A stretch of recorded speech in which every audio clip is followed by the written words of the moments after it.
Dezrocksteady at King of the Pit TV. Yes, now, bless now, people. Do not forget the rest now. I am so tired. Dezrocksteady at King of the Pit TV signing in. Bruh, we just listened to The Who Sell Out, okay? That's the record we listened to today. 13 numbers. What did I think of it?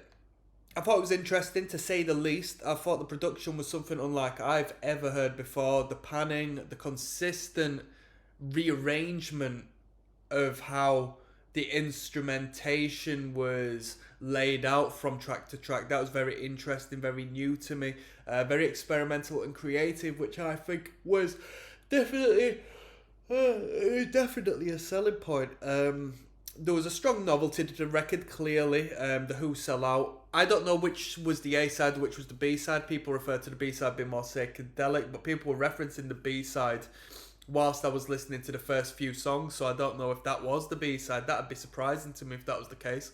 Because we had all of the jingles and all of the, sort of tongue-in-cheek, sell-out stuff at the start of this playlist. Which I enjoyed, to be honest with you. I thought it was pretty good.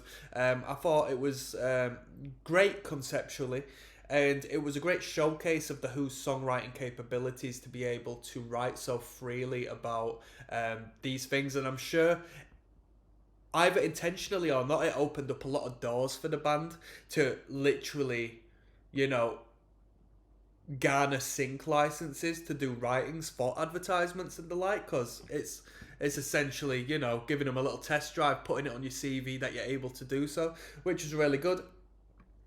Overall, it wasn't necessarily my taste. It was quite psychedelic. Initially, I said it was like they've taken the psychedelic elements of the Beatles, but perhaps they were going through the transition at the same time, because this was a 60s record. I don't know when it was put out, but supposedly it was in the 60s. Was it as good as the record that came before this? A Quick One? Nah, A Quick One was a lot better. The quality of the audio might have been of a lower quality than what it should have been, purely because there was no legitimate Who YouTube playlist. It was from a alternate channel, so maybe even the song listing was different. I'm uncertain as to whether I listened to it in the perfect order or so forth.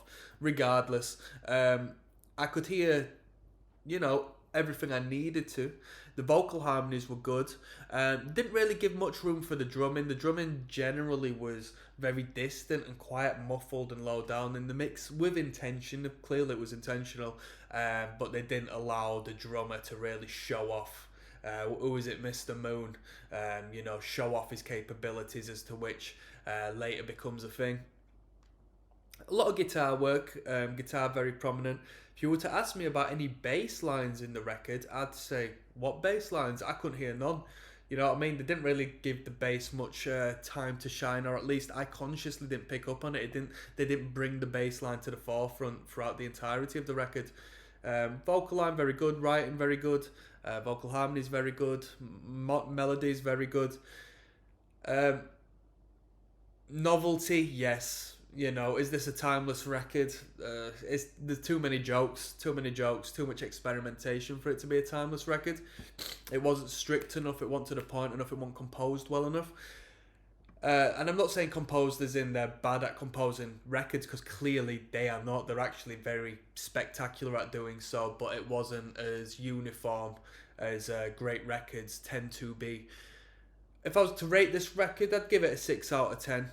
Arguably, if it was just purely the sound of the music, I'd rate it a little lower, but I do like the creativity. I think it's, it makes a change from just listening to a band in a genre that sounds like bands in the genre, just performing well in a genre made for them bands. If you know where I'm coming from, it makes a nice change from that. It was a good showcase of their creative abilities, their talent in songwriting, writing outside of the box and so forth. And I know there's a bit of a jokey element to it, but that did not discredit how good the band are at putting music together. And on that note, I'm going to sign out, people. Till next time, I'm going to get some sleep.